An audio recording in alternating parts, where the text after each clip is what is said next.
Polémico y escandaloso despliegue de la unidad de élite antiterrorista de la Guardia Civil para investigar los altercados ocurridos durante la visita de Pedro Sánchez a Paiporta. Una unidad que viajó desde Madrid en helicóptero para proceder con la detención de 3 personas relacionadas con esos disturbios locales. El helicóptero tiene ese toque de película de acción, con la Guardia Civil sobrevolando los cielos de Madrid a Valencia como si esto fuera una operación antiterrorista, pero no había aquí un ataque inminente. Y la Guardia Civil además lo ha dejado muy claro: un uso del helicóptero y de una unidad así, de esta forma, es un despilfarro. Es algo tan innecesario como el toque de sirena en escenas de películas de acción baratas. Mientras tanto, en el otro lado de la historia de Valencia, los afectados por la gota fría llevan días y días esperando no helicópteros, sino soluciones, porque no podemos perder de vista que esta historia del helicóptero aterrizando ha sucedido en una comunidad devastada. La Dana dejó un reguero de destrucción sin precedentes y hace 10 días que para muchas familias su vida se quedó partida en dos. ¿Qué esperan? Que les ayuden a arreglar sus casas, a rehacer sus vidas, que les devuelvan algo de normalidad.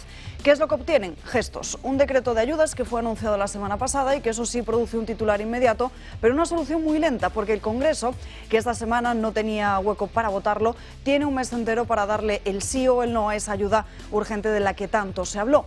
Un mes. Los destrozos, por cierto, no entienden de votaciones ni de calendarios. La Junta de Portavoces, que se reunió este jueves para ordenar el pleno de la próxima semana, no incluyó en el orden del día el debate y la votación de este Real Decreto Ley que autoriza los primeros 10.600 millones de euros para ayudar a los afectados por la dana más mortífera del siglo. No tiene consecuencias prácticas, eso sí, porque los efectos son inmediatos, pero sí un cierto simbolismo. Yolanda Díaz, por cierto, ha entrado en escena esta misma mañana anunciando permisos laborales retribuidos para quienes no puedan ir al trabajo a causa de esos daños. Y no está nada mal, está muy bien, pero no podemos evitar una pregunta obvia: ¿se va a acompañar de algo más concreto o nos quedamos en el simple anuncio? Porque los trabajadores afectados siguen necesitando más permisos, necesitan saber cuándo y cómo recibirán este dinero prometido para poder recuperar sus vidas. Por si fuera poco, el escenario se vuelve aún más rocambolesco con los datos que vienen de los equipos de rescate. 10 días después de la dana se siguen buscando desaparecidos y las cifras de las víctimas cambian cada día. 78 personas desaparecidas, de las que de momento no hay ningún rastro. Mientras tanto, Moncloa y Generalitat Valenciana se han lanzado a lo suyo, cada uno tratando de salvar su imagen. Filtraciones, campañas en redes, un dineral, por cierto, invertido en desprestigiar al gobierno valenciano en lugar de dedicar los recursos a la gente que literalmente no tiene techo sobre sus cabezas. Al final, este despliegue de helicópteros, de permisos y de campañas en redes deja un sabor muy amargo, como si estuviéramos viendo un reality show político donde el protagonista no es la tragedia, sino quien logra el mejor titular. Y mientras tanto, aquellos que perdieron todo por una riada, una dana o como queramos llamarlo, siguen esperando.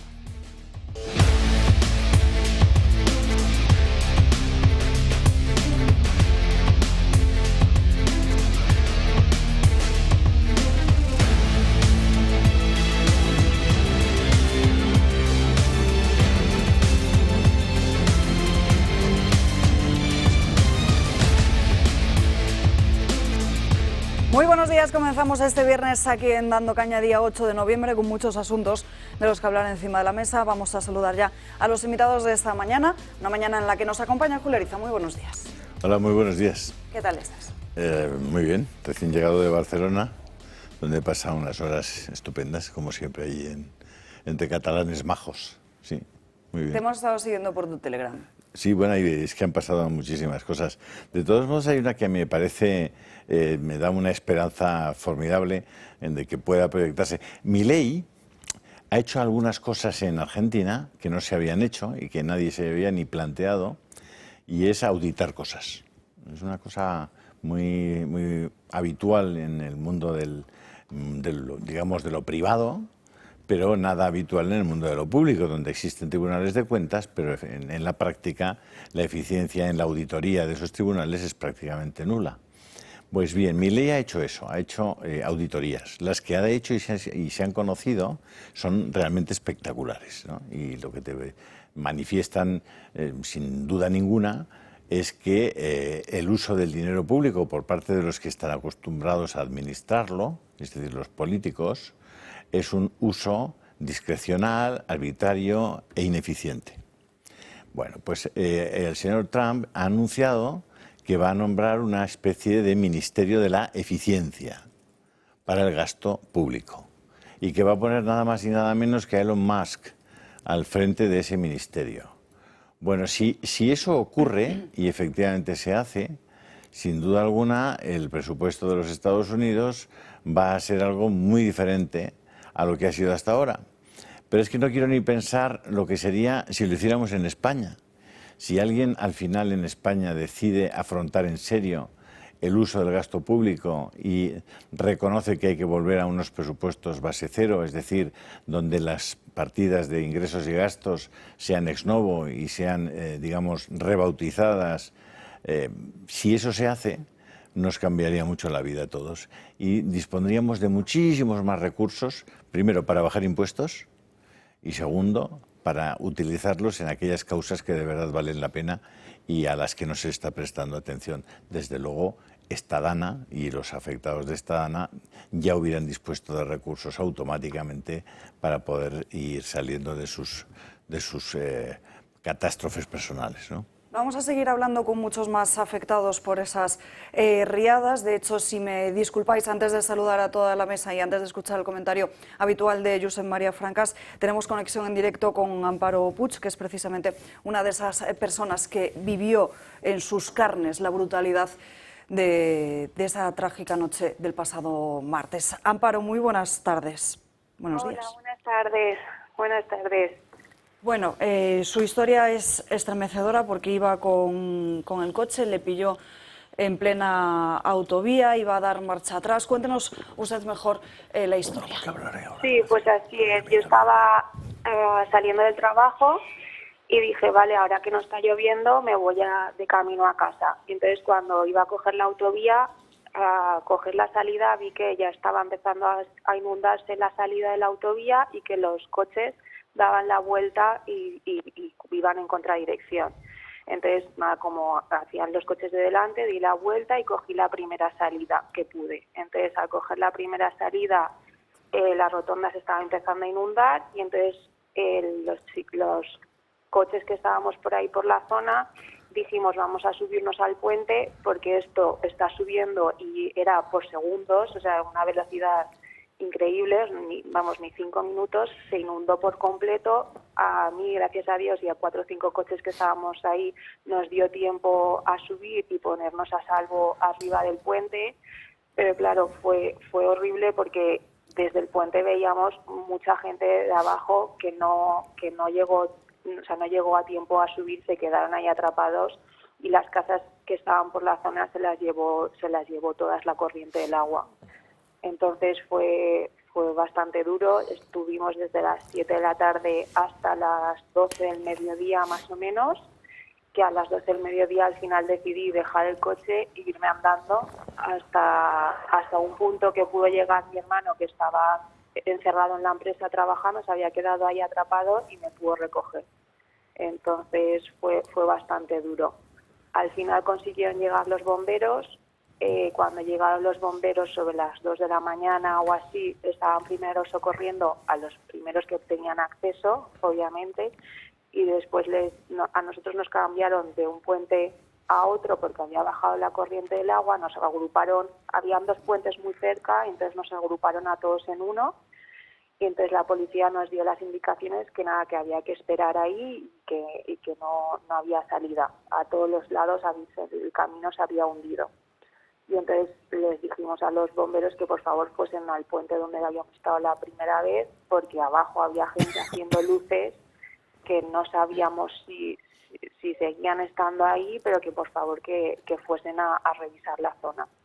El problema es que por la noche hacía muchísimo aire, pero muchísimo aire, entonces claro, los helicópteros no podían salir, muchos relámpagos y rayos y fue bastante terrible, la verdad. Amparo, ¿cómo fueron esas horas? Porque lo que nos está contando es que estuvo desde las 7 de la tarde hasta las 12 del mediodía del día después. Es muchísimo tiempo. Sí, la verdad es que sí. Nada, pues esperando dentro del coche, intentando ir comunicándome con mis familiares, indicando que estaba bien, que no corría peligro. Llamábamos a emergencias y obviamente nos decían que nosotros, que aunque llevásemos muchas horas ahí, no estábamos corriendo ningún peligro. Entonces, que esperásemos ahí. La verdad es que los bomberos primero socorrieron y se tuvieron que ir, y entonces estábamos ahí incomunicados, sin comida, sin agua, sin nada, la verdad. Entonces fue muy largo y fue que cada vez que lo recuerdo se me sigue poniendo la piel de gallina, porque ves cosas que no quieres ver, la verdad. Bueno, todas las historias son estremecedoras, se nos congela la sangre muchas veces de escuchar a muchos de estos testimonios.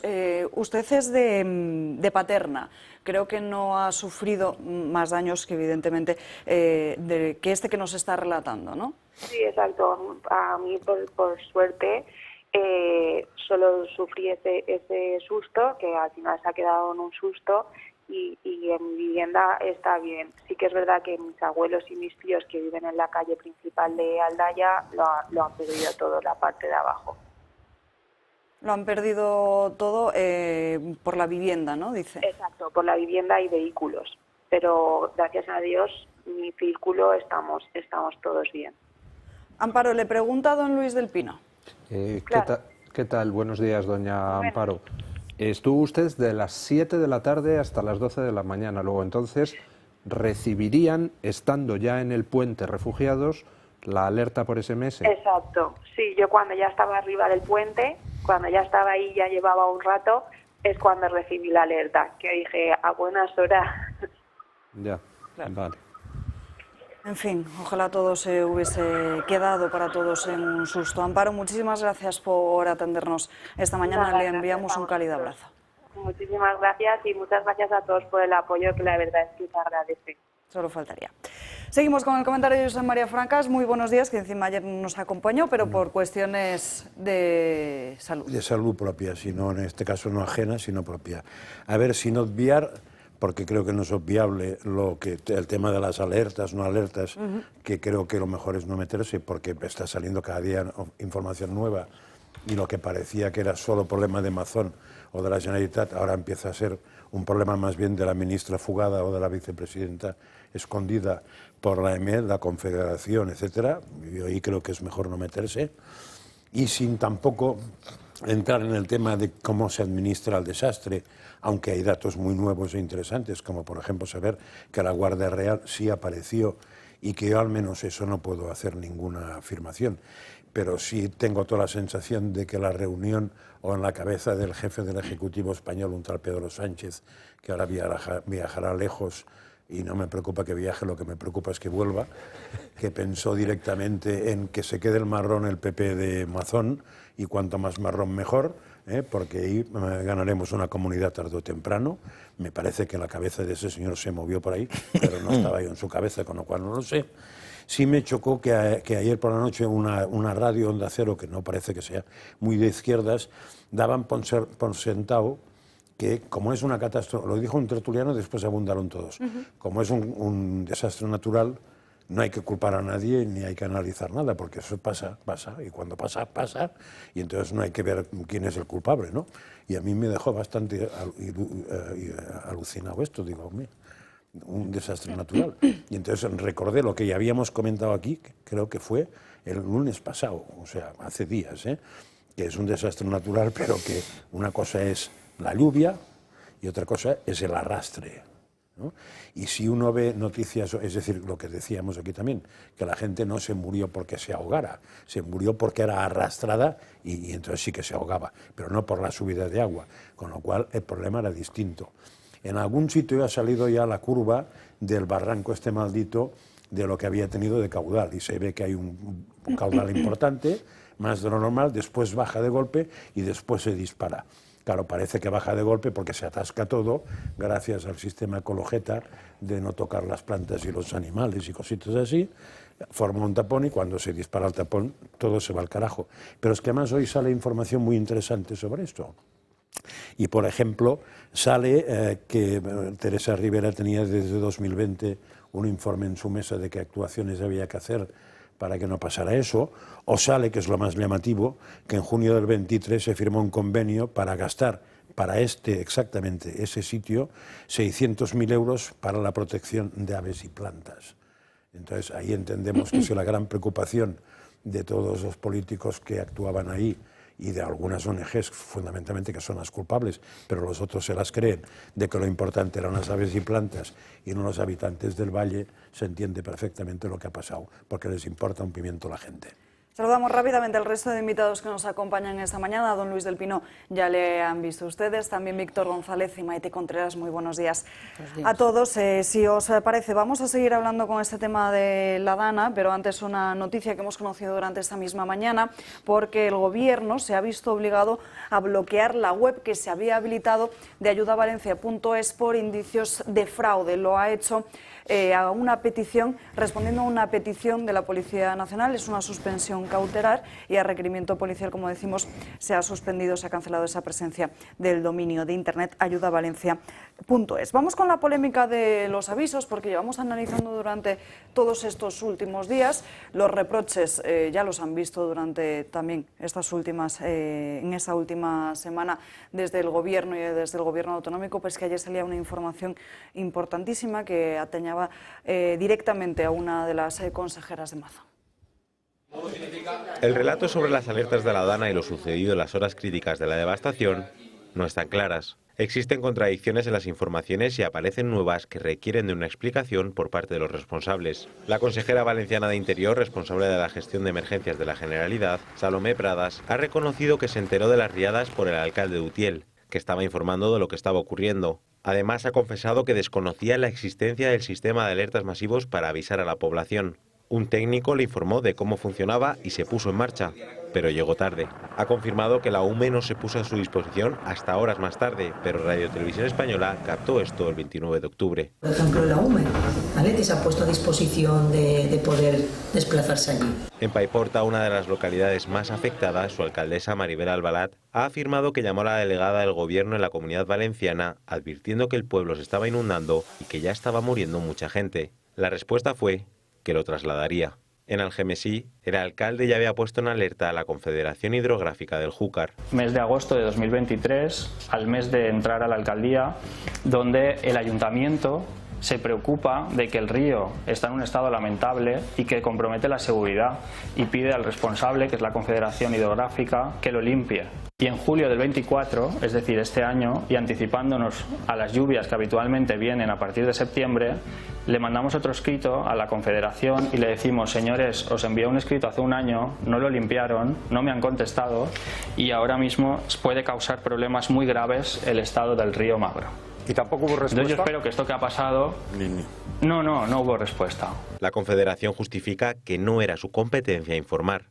Elusión de responsabilidades, falta de comunicación, deficiencia en la gestión, todo en momentos críticos cuando en las calles estaba muriendo gente. Esta es la crónica que va conociéndose día tras día de esas 8 horas que agravaron todavía más el caos que ya se iba a producir. Luis. Vamos a ver, lo que estamos conociendo en las últimas horas es dantesco por muchas cosas. Primero, porque estamos viendo cómo aquí hubo una cadena de incompetencias, gente que dice: no, soy la EMET y mi labor es medir cuánta lluvia cae. Yo hice mi informe y ya el resto no me entra en el convenio colectivo. Van detrás los otros, la Confederación del Júcar, y dicen: no, mi competencia es aquí medir con los medidores. Y digo: uy, que está viniendo mucha agua, y mando un mail, pum, y ya no hago nada. Los de Protección Civil resulta que reciben la información, tardan al parecer más de 1 hora en procesarla. Hasta las 8 no se activa la alarma por parte de la Generalidad de Cataluña. Nos enteramos de que hubo numerosos avisos previos, uno de ellos el de la alcaldesa de Paiporta, socialista, que dice a las 7, es decir, 1 hora antes del SMS de alerta: oye, que en mi pueblo está creciendo esto y ya hay muertos. ¿Y a quién se lo dice? Se lo dice a la delegada del Gobierno, es decir, a la representante del Gobierno central. No se le ocurrió decírselo a la Generalidad de Valencia. Demencial absolutamente todo. Y luego lo de los SMS me tiene maravillado. Resulta que la consejera de la Generalidad no sabía que existía un sistema de alerta por SMS y le tiene que informar un técnico de que hay un sistema, pero es que en realidad no había un sistema, porque resulta que el sistema estaba en pruebas, en funcionamiento, en evaluación. Un momento, vamos a ver, en Madrid tuvimos una alerta por SMS que lanzó Ayuso en una ocasión infinitamente menos grave y, a mi juicio, de manera absurda se lanzó allí una alerta por SMS a todo el mundo. En Madrid sí estaba operando la alerta por SMS, pero en Valencia no. ¿Por qué no? El gobierno anterior no había puesto en marcha ese sistema, que es un buen sistema de protección civil para estos casos. El gobierno actual tampoco. Es todo un despropósito. O sea, es que no se salva absolutamente nadie en la cadena. Lo del SMS, después de Madrid, el gobierno catalán lo que hizo es dividir Cataluña en sectores y iba lanzando el sistema para que todo el mundo fuera avisando que era broma, que era una prueba. Pero fue tocando, pues Hospitalet, Badalona y no sé qué, Gerona, tal, lo fueron haciendo durante las semanas próximas. Para que se viera si el sistema funcionaba y para que la gente ya supiera que había el sistema. O sea, en Madrid existía, en Cataluña existía y en Valencia no estaba puesto en marcha ni por el anterior gobierno ni por este. Bueno, yo creo que es incuestionable ahora mismo que ha habido un error humano escalonado en todos los procedimientos. Si hiciésemos un flujograma de las cosas que deberían haber ocurrido y que no han ocurrido, pues podría señalar en cada uno de estas instituciones, de estas autoridades, cómo ha ido fallando, el factor humano. Muchos de estos factores Sí, son personas puestas políticamente. Todo ha impregnado, ha habido técnicos que han cumplido y ha habido el perfil político puesto a dedo, que es el que ha fallado. Entonces, sabemos la desgracia que ha ocurrido, sabemos que esto se podía haber prevenido en cierta medida, eso es incuestionable, y sabemos que hay un número de muertos y, por cierto, de destrucción. Lo que nos falta a día de hoy, a mí me sorprende, es la cadena de dimisiones y de renuncias de las personas que son responsables de la desgracia o corresponsables de esta desgracia. Es algo que a mí me deja anonadado, especialmente cuando ha pasado una semana. Hay gente que tiene que decir, oye, mira, yo hice pues yo si fuese el que mandó el mail, dice, ¿cómo que he mandado un mail? Estoy viendo estos números, llamo por teléfono, yo hubiese dimitido porque es que no podría dormir diciendo que podría haber hecho mucho más, ¿no? Y muchas veces que uno piensa y dice, ¿cómo podría haber hecho más cosas? Y, bueno, algunas cosas que votábamos en el Congreso, que por eso digo que yo nunca volveré a la política, especialmente cuando el tema de la vida y lo de el cambio de sexo que podían hacer los niños sin la autorización de los padres, esa noche no dormía diciendo es que tenía que haber cortado los cables del Congreso. O sea, no sé cómo hay gente, y eso me sorprende, esa parte, ¿no?, de ese perfil, de ese barniz político tan irresponsable, que no asume la responsabilidad de lo que ha ocurrido, y por otro lado la respuesta de la juventud de España, que de manera masiva, seguro que todos tenemos o hijos, o conocidos, o vecinos, o sobrinos, que están ahora mismo en Valencia ayudando y felices de ir a hacerlo. Entonces, ahí hay el contraste. Yo lo veo con esperanza y con indignación. ¿Dónde están las dimisiones? ¿Y dónde están las renuncias? Las dos cosas. Gente que la dimiten y gente que renuncia de manera voluntaria. Maite. Esto ha pasado, va a pasar y pasará si no se construyen presas, si no se construyen puentes, si no sabemos el embalse para cuándo, ¿no? Entonces, todo lo demás responde al desastre de las tontonomías. Las tontonomías, que si las pusiéramos en cuestión en esta misma zona, ahora mismo afectada por la Dana, mucha gente pensaría que no le interesa volver al Estado central. Yo no necesito ningún SMS porque con asomarme a la ventana ya sé la que está cayendo y ya sé que no debo salir o, en caso de necesidad, qué botas o calzado ponerme.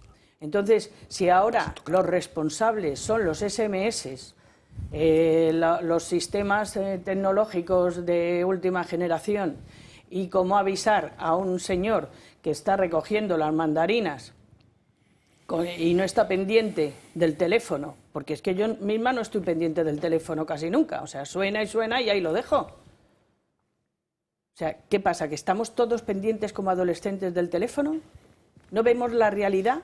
¿Prima la tecnología y el teléfono sobre la realidad?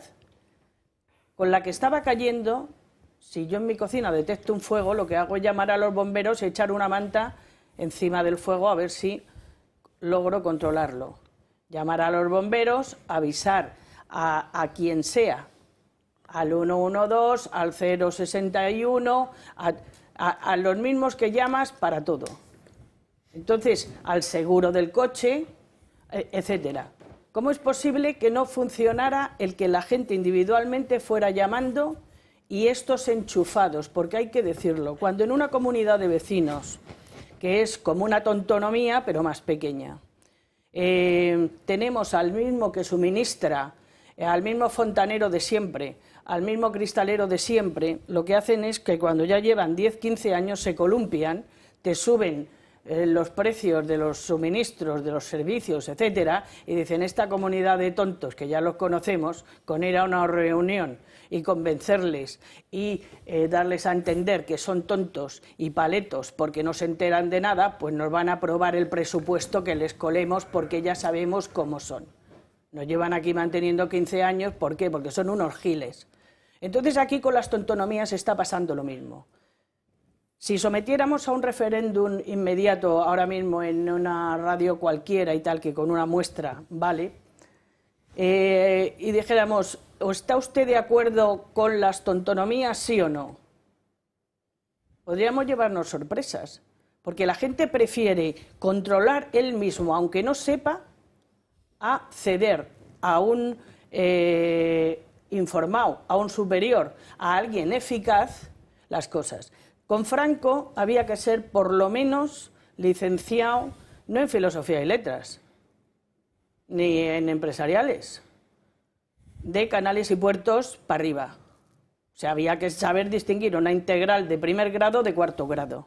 Ahora mismo, todos los paletos, los enchufados, que están gobernando desde las comunidades de vecinos, que no veo que figuren en ningún programa y tienen tela marinera, hasta las tontonomías, no sabe nadie nada más que colar al más tonto de la casa a ver cómo se le puede meter, si no vale para nada, en política, por supuesto, o de bedel o de lo que sea.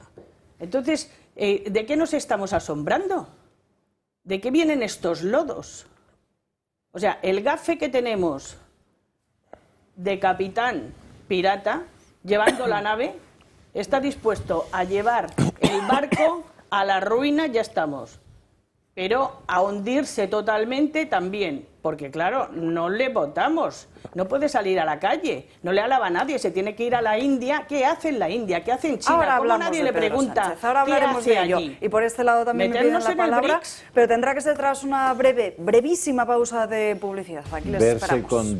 Ya estamos de vuelta en Dando Caña, pasan 2 minutos de las 12:30 del mediodía, a las 11:30 en Canarias, y vean estas imágenes que han ocurrido en las últimas horas en Cadaqués. Una fuerte tormenta en esta madrugada de viernes ha causado estragos en esta localidad de Gerona, donde el agua, tal y como están viendo en sus pantallas, arrastró a unos 30 vehículos que quedaron amontonados debajo de un puente sin llegar al mar. Una riada que se produjo casi a las 4 de la madrugada, pero que, gracias a Dios, no causó en heridos, pero sí que ha puesto en alerta a las comunidades. Por cierto, el Consejo de Ministros de la próxima semana ya se está preparando para aprobar más ayudas para los afectados de la Dana. Sin embargo, va a ser el lunes con motivo de la agenda del presidente del Gobierno, Pedro Sánchez. Muy pendientes también del Congreso de los Diputados, porque ya saben que esa votación del decreto de ayudas se retrasa. También la próxima semana veremos la comparecencia del ministro de Política Territorial, Ángel Víctor Torres. Alberto Núñez Feijóo este viernes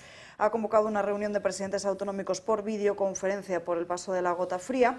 Y atención a lo que publica esa misma mañana ABC, porque es una lectura bastante interesante. La ley de Chimo Puig, que priorizó la huerta a obras contra las inundaciones en la zona de Rambla del Pollo. También OK Diario recoge hoy otra noticia, la del plan del Gobierno en este barranco de Pollo, 600.000 euros, lo están viendo, para preservar aves y plantas. Francas.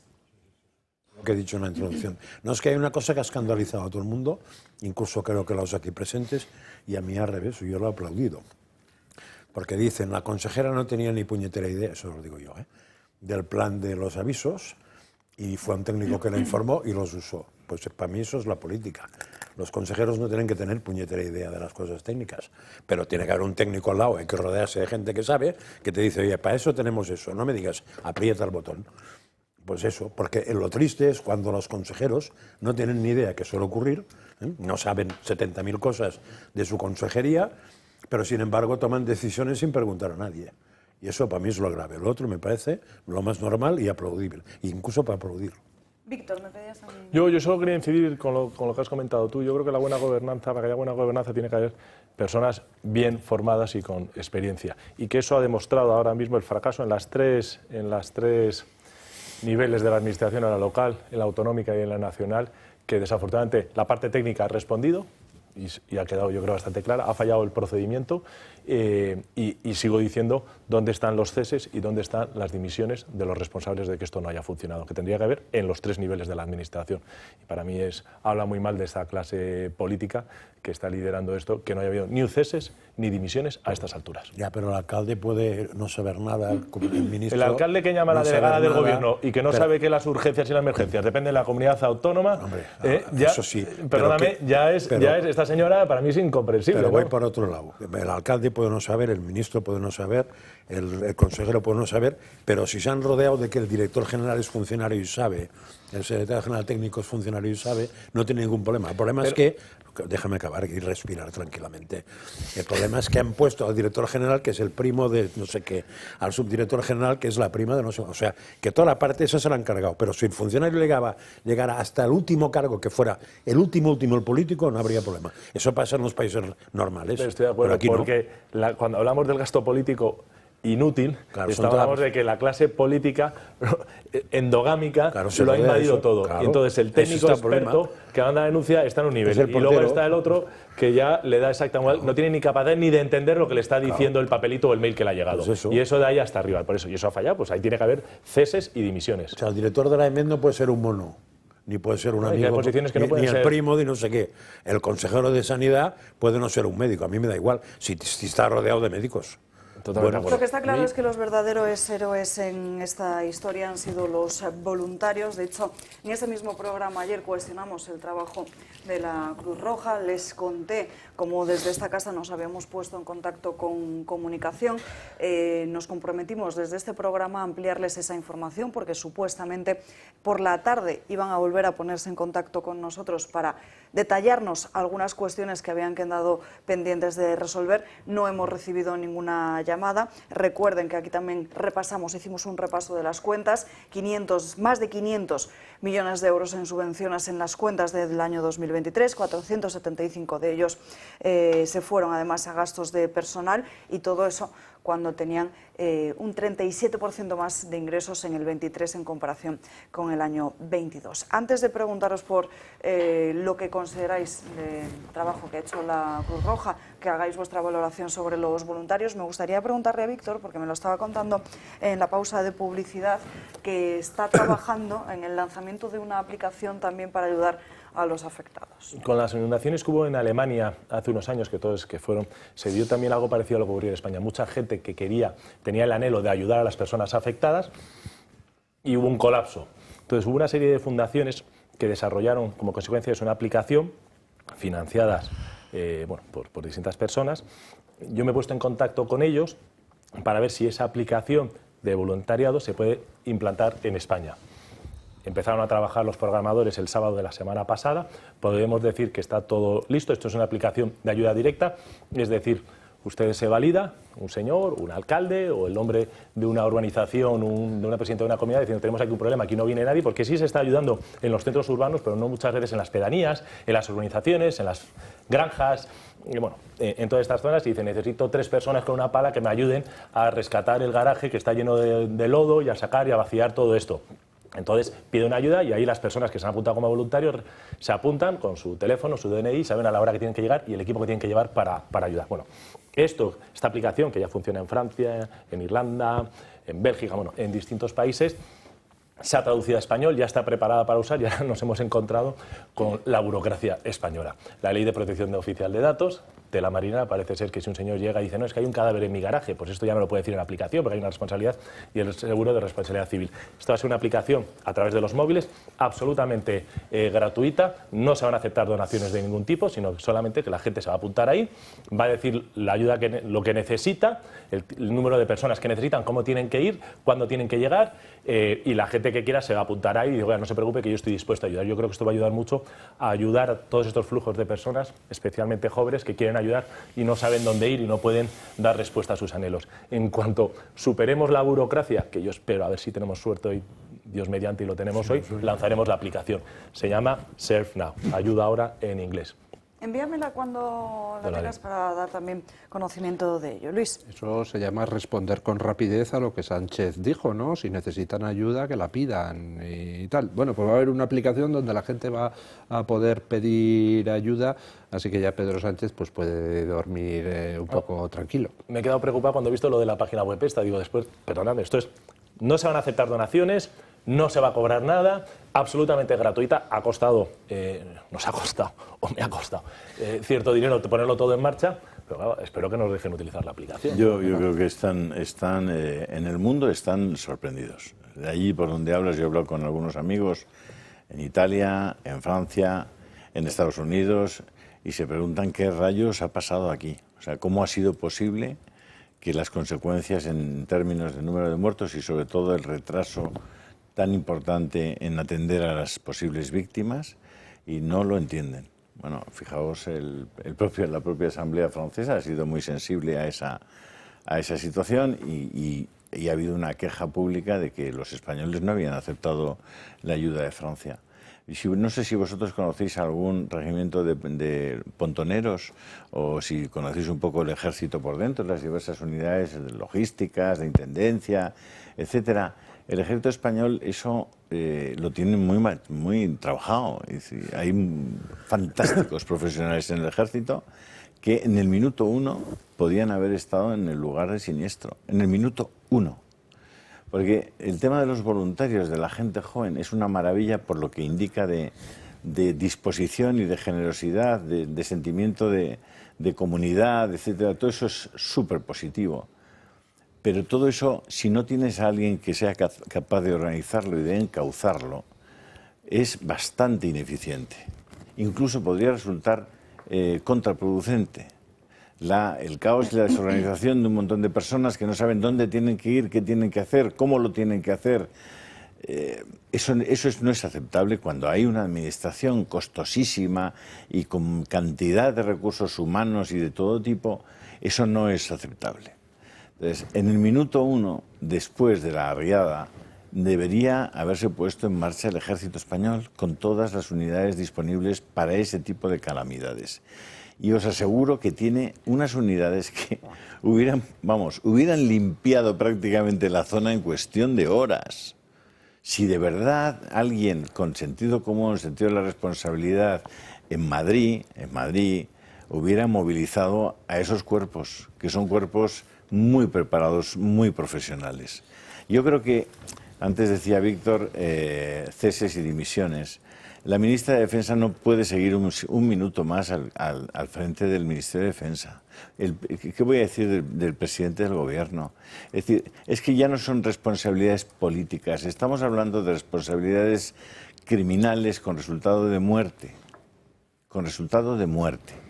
Y por tanto eso ya tiene otra calificación. Yo por eso felicito a la gente de Vox que ha presentado esa querella criminal contra el presidente del Gobierno, porque lo que ha hecho el Gobierno, y en eso son corresponsables los distintos miembros del gabinete, lo que ha hecho tiene consecuencias de muerte.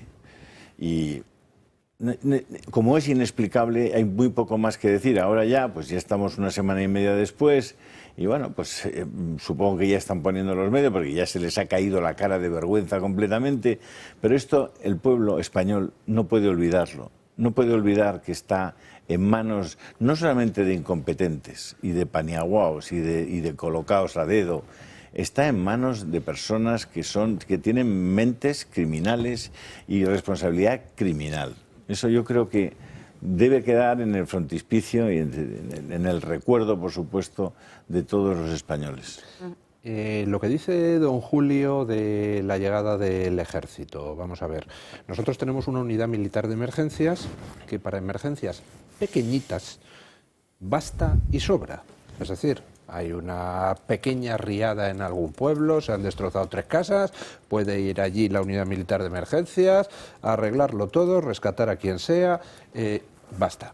Pero en este caso concreto, donde hablamos de una emergencia, de una envergadura brutal que afectó a decenas de pueblos, una superficie afectada tremenda, coches apilados, gente atrapada en los coches. Evidentemente la UME, 1000 personas, no podía limpiar todo aquello. Y lo explicó muy bien el otro día en una televisión uno de los que fue general de la UME. Dice, vamos a ver, la UME es una avanzadilla. La avanzadilla, la vanguardia, pues puede resolver algo simple. Pero cuando es una emergencia catastrófica como esta, la misión de la avanzadilla es reconocer el terreno, decidir qué hace falta y mandar aviso hacia atrás al ministerio diciendo, oiga, aquí hace falta que me mande batallones de sanitarios, batallones de pontoneros, batallones de zapadores, los del Estado Mayor que organizan la logística para la distribución de alimentos y de agua, porque hay tales zonas. Es decir, que el general de la UME nos tendría que salir a explicar qué lista de necesidades pasó hacia arriba, hacia el Ministerio de Defensa, porque forzosamente tuvo que pasar esa lista de necesidades y si no, él habría incumplido con su obligación, porque evidentemente no podemos pensar que los 1000 tíos de la UME van a poder recorrerse toda la comarca, localizar todos los cadáveres, quitar todos los coches, limpiarlo todo. Es ridículo pensar eso. Maite. Yo voy a abundar en la necesidad de auditar toda España, porque estamos en un régimen de gañanazgo. Entonces esto se manifiesta en las zonas rurales de manera preclara. El más listo, que normalmente pertenece a alguna falla, el movimiento asociativo en Levante es muy fuerte. Todo el mundo está apuntado a hacer trajes para los moros y cristianos, a lo que tal y cual. Y son endogámicos y muy cerrados. No he visto a nadie hablando en catalán, valenciano, como se llame, lo cual me reconforta, que cuando a la fuerza ahorcan hablamos todos un mismo idioma, a ver si nos entendemos a la hora de pedir. Los ecologetas, que abundan por doquier en toda la zona y tienen nombres y apellidos, las asociaciones que en la zona viven de los chiringuitos y del reparto, porque hay muchas zonas que consideran que cuando se produce la partida de reparto de las tontonomías, dicen esto no lo han dado para que no lo gastemos en nosotros, en más fiestas, en más fallas y en más días de San Antoni, pero para los del Poblet únicamente. Entonces, ahora que necesitan que llegue gente que no es del Poblet para solucionar eso, y que tampoco los que nos van a pagar las pensiones veo que estén arrimando el hombro, yo lo que me pregunto es hasta cuándo vamos a seguir sin exigir responsabilidades penales a cualquier individuo que tenga la osadía de pensar que es mejor que yo a la hora de gestionar lo que sea. Me da igual una comunidad de vecinos que un pequeño pueblo de 1000 habitantes, que una aldea, que una villa, que una localidad como Paiporta, que es de las más grandes de la zona. Entonces, ¿hasta cuándo va a presentarse un individuo a unas oposiciones sin tener conocimiento ninguno o al menos haberse hecho millonario como Donald Trump? Yo nunca desprecio a un millonario. En la zona de Levante hay empresarios de una envergadura, sin estudios, y de una envergadura económica brutal. Hay mucho dinero en Levante, saben hacer las cosas muy bien, y son de origen fenicio y han sabido engañar siempre al que llegaba por allí y montárselo divinamente. Hay mucho dinero en cualquier pueblecillo de Levante. Hay muchas autorizaciones para construir en Las Vegas de los Ríos, que se sabe que no se debe construir ahí, Pero ¿quién ha dado esas autorizaciones para construir en esas vaguadas? ¿Por qué se ha construido donde no se debía? ¿Por qué se pretende volver a reconstruir y a habitar lo que ya está sentenciado por la gota fría desde siempre? Porque todos los años, entre mediados de octubre y primeros de noviembre, baja el agua por donde quiere. Es una zona baja, es una zona de huerta, es una zona donde pisas una cáscara y nace un árbol, y es una zona fértil que pide agua y está en la albufera. O sea, eso lo sabemos de siempre. ¿Quién ha dado permisos para construir en esas zonas? ¿Cómo se han montado esas mega ciudades en esas zonas? ¿Cómo se ha llegado sin construir la presa de los 300 millones hasta aquí? ¿Quién evitó, quién no quiso que su terrenito se recalificara para hacer ahí el paso de la autopista? Porque de eso también hay mucho. Déjame un segundo, Francas, por no hacer esperar más a Bosco Velasco, que es voluntario y que ahora mismo está en Catarroja. Bosco, muy buenas tardes. Hola, ¿qué tal? Buenas tardes. ¿Se me escucha? Sí, perfectamente. Estáis en Catarroja, aunque creo que os estáis moviendo por la zona y centrados sobre todo en el tema logístico. ¿Cuáles son ahora mismo las necesidades que estáis observando sobre el terreno? Efectivamente, he dejado el grupo, mi grupo de voluntarios de agrónomos trabajando ahí en Catarroja y ahora mismo estoy con mi prima, que lo necesario ahora mismo es buscar los centros de acopio que no son oficiales, porque está habiendo una saturación tremenda de material de todo tipo en muchos centros. Entonces es bastante inútil que los camiones que vienen de todas partes de España vayan a esos centros que están saturados. Lo primero que hay que hacer es buscar información donde se necesita material de verdad y donde no. Entonces nos estamos encargando de movernos por todas las partes, todos los centros, recopilando información de quién lleva ese centro, cogiendo números de teléfono para organizarnos con las fuerzas de seguridad del Estado y que sea más fácil el transporte de esos materiales a las zonas que más necesitan. Estáis informando además vosotros mismos a los propios militares, ¿no? Al ejército. Efectivamente, a los militares, a la policía, eso es. Y aparte trabajamos con los bomberos, estamos en contacto con todos ellos.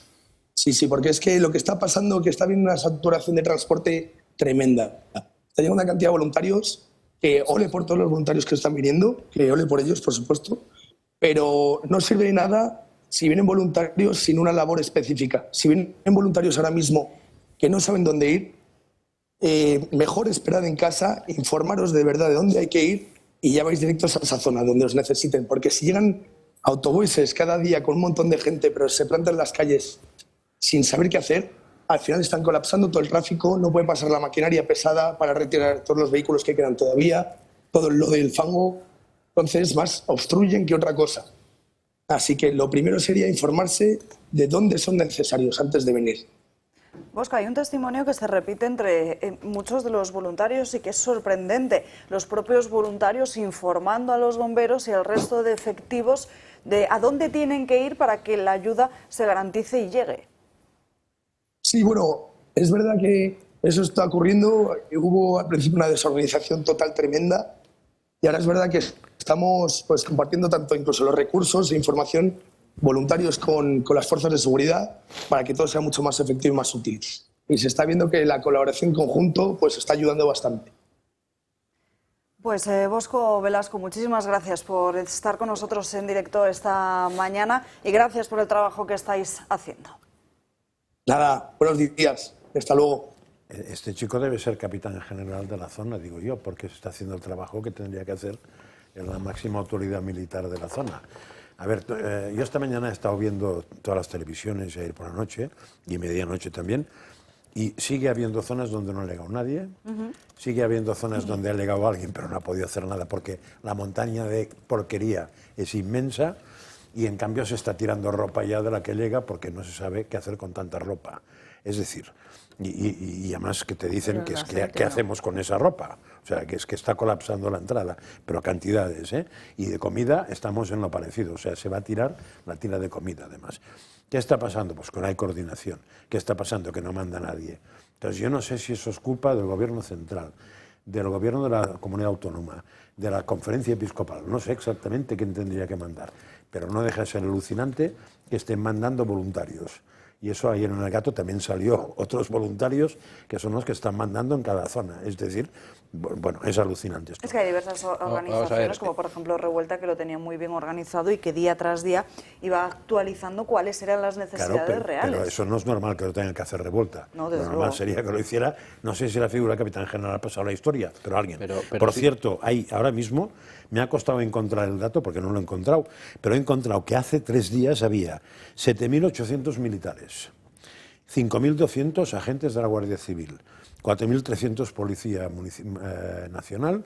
No dicen el número de bomberos, que sé que son muchos, pero todo eso es una patata frita, comparado con lo que hay de ejército en España, que son más de 100.000 soldados, con lo cual mandar 7.800 militares, eso es reírse de la gota fría. Luis.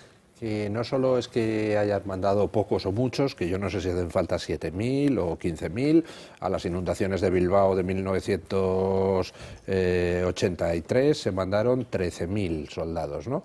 Aquí yo no sé si hacen falta más. Son 78 pueblos, creo, ¿eh? ¿Cómo? Son 70 y pico pueblos destrozados. Pues entonces multiplicado por 100 cada pueblo. Más. Pero todavía peor que eso es que a los soldados que se les ha mandado una semana tarde, semana tarde, cuando han llegado allí, han estado, algunos de ellos, más de 24 horas, mano sobre mano, porque decía, a ver, tareas asignadas para hoy, de momento a la espera, de momento a la espera. Es decir, en una semana no se había hecho un plan de qué actividades había que hacer nada más llegar a la zona. Ha sido un caos, pero decía usted, don Josep María, que no sabe si la culpa es del Gobierno central, la autonomía, la conferencia episcopal. La culpa es del Gobierno central. Estamos en un Estado que es un Estado unitario. Tiene comunidades autónomas, pero la responsabilidad última es siempre del presidente del Gobierno. Las comunidades autónomas funcionan como delegación del Gobierno central. Entonces, ante una circunstancia de este tipo, es el Gobierno central el que tenía que haber tomado desde el principio la iniciativa, porque es el Gobierno central el que tiene los recursos. ¿Cómo va a ser una comunidad autónoma la que diga, mándenme el ejército? A ver, por Dios, el ejército depende del Gobierno central. Sí, no tengo ninguna duda, vamos. Luis del Pino, le vamos a adelantar el fin de semana para que se vaya a descansar. Nos vemos el lunes. ¿Eso por qué tampoco ha trabajado tanto? Porque no cabemos todos en la mesa.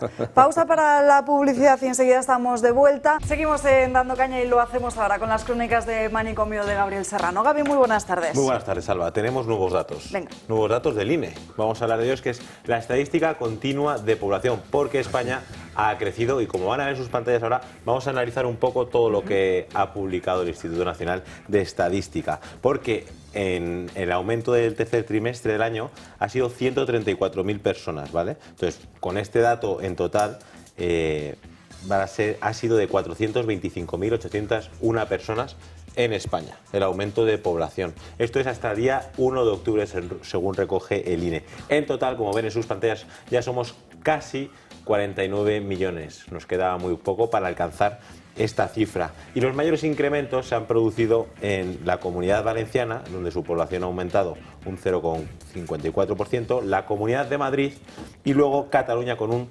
0,39%. Aquí hacen distinción de nacionalizados y luego nacimientos, si han nacido en España o han nacido en algún país extranjero. Pues claro, es que de los casi 41 millones de personas que residen aquí en nuestro país, más de 6 millones, en concreto son 6.735.487, son de nacionalidad extranjera. Y las nacionalidades que más presentes están aquí en nuestro país son la colombiana, con más de 34.000, la marroquí, con más de 25.000, y luego hace distinción, porque aquí cuentan españoles, pero que han nacido en el extranjero. Entonces, hay 25.200 españoles, pero que no han nacido aquí en nuestro país, sino que han nacido allí. Luego están los venezolanos, peruanos, italianos, argentinos, rumanos, y los últimos son, que según recoge el INE, los hondureños, con 5.600. Claro, estamos viendo, la población ha aumentado, pero claro, ha aumentado debido a los inmigrantes, porque aquí, en España, disminuyen los nacimientos. Entonces, que este aumento poblacional, según recoge el INE, se debe a los inmigrantes, claro, nacionalizados, porque no cuentan muy buen apunte, Alba, esto que estás atenta. Porque aquí el apunte es que los nacionalizados es importante, pero los que no están nacionalizados no cuentan en este baremo, hay que decirlo. Claro. Bueno, por si acaso hay que comentarlo. ¿Sabes cuántos había hace un año, hace 2, hace 3, hace 4, hace 5? Correcto. Que es más significativo. Sí, ha ido aumentando la cifra. Sobre todo, lo que yo tengo son los datos por trimestres. ¿Vale? Ahora ha habido 134.000, el primer trimestre fueron 100.000, entonces que va aumentando según pasan los años. Entonces que el dato, evidentemente, ya estamos casi en 49 millones, desde el 2018, es lo que he visto yo, hasta ahora, cada año sigue aumentando. ¿En 2018 cuántos habitantes tenía España? 47 millones, no. Como un muy buen apunte, Franca, creo que también estás atento. No, claro, es que esa es la clave. Una fecha y unos habitantes y sabremos en cuántos años ha crecido esto. Y sabiendo que aquí no pare nadie, pues ya me explicarás la conclusión cuál es. 2017 habéis dicho. No, 2017-2020, sí. da igual. El último dato que tengamos. Pues en 2017, 46 millones. 46. De 46 a 49.000. Pues son 2,5 millones, ¿eh? No está mal, ¿eh? Y que claro, sobre todo que lo que estamos hablando, que este aumento requeriría los nacimientos en España. Ya, pero que como sabemos, a Canarias han llegado. eso sí que sabemos que no ha ocurrido. Con lo cual, lo que sí sabemos es si no ha ocurrido por nacimientos, porque en España ahora mismo se está muriendo más gente de la que nace, eso quiere decir que podríamos sumar 0 y no nos equivocaríamos mucho, y hemos pasado de 46.500.000 a 48.900.000, ahí hay una cifra que o son angelitos del cielo que han caído, o son gente que ha entrado de fuera, no hay que ser muy matemático para esto. Pues nada, no pasa nada, pero hay que saberlo. Y que los inmigrantes que vienen sí que tienen hijos. Sí, pero son los inmigrantes que vienen y se apuntan. Porque los que vienen y no se apuntan no existen. Eso es claro otra que historia. según vayan todos los procesos de los papeles de nacionalización, esto va a ir siguiendo aumentando, porque muchos no cuenta solo los papeles de residencia, sino que es la propia nacionalidad. Porque en teoría eso tiene que ser, porque se hace esas cosas que como se hace cada 4 o 5 años, los estados buscan quién es quién. Un censo. Un censo, pero también el censo es que yo me doy de alta en un ayuntamiento, con lo cual paso las cifras al INE. Pero lo que está claro que está aquí sin que se haya dado de alta en nada, no existe. Maite. Yo no me fío un pelo porque en un piso de mi propiedad una vez detecté que había empadronados individuos cuyos nombres ni me sonaban ni había visto nunca en mi vida, porque llevaban empadronándose unos a otros y por los datos estos de la ocultación de la personalidad de depende quién, porque los míos se saben todos. Resulta protección que de datos. Con la protección, que vamos, ya es que esto de la protección es como lo de la protección a las mujeres, cada vez peor. Entonces, si aparecieron de repente hasta 19 individuos que no se sabía de dónde habían salido y se habían empadronado allí, en las zonas de Levante, ya que estamos con el tema, ahí en un apartamento veraniego se pueden llegar a acumular los trabajadores árabes de la toronja que van en estas fechas a por la toronja, a las zonas que son de regadío, porque todo eso es regadío y todo eso es zona que no era edificable en principio y que se han empeñado en edificar allí. Entonces, ¿por qué? Porque es más rentable eso, hacer pisos, venderlos, que sembrar naranjas. Claro, la gente tiene que vivir de algo, se les ha obligado a eso y por eso esas zonas se han urbanizado y entre ellos se han repartido urbanizarse lo que no era urbanizable, porque ya se sabía que esas son terrenos movedizos, pero es que se sabe desde la época de cañas y barro de toda la vida Dios. Entonces, empeñarse en edificar donde no se debe... Si te sirve el dato, ayer en El Gato, Carlos Flores Juberías citó a un autor, a un tal Cabanillas, que en el siglo XVIII ya explicó lo del caño lo que pasaba y todo eso. Bueno, volvemos, si os parece, a las crónicas de Manicomio de Gaby, que trae otra noticia para nosotros. aquí cada uno se busca las castañas para conocer gente, ¿no? No sé vosotros si conocéis alguna forma de ligar o conocer gente que sea un poco extraña, o sorprendente. extrovertida. Yo no quiero, he cerrado la agenda, no quiero conocer a nadie más. Bueno. Es más, quiero dejar Maite de ha colgado el teléfono, desconocer. así que no llamen porque no le van a atender. Borro gente continuamente. Pues yo les traigo una nueva aplicación que se llama Wingle, que es una aplicación para ligar por los aires.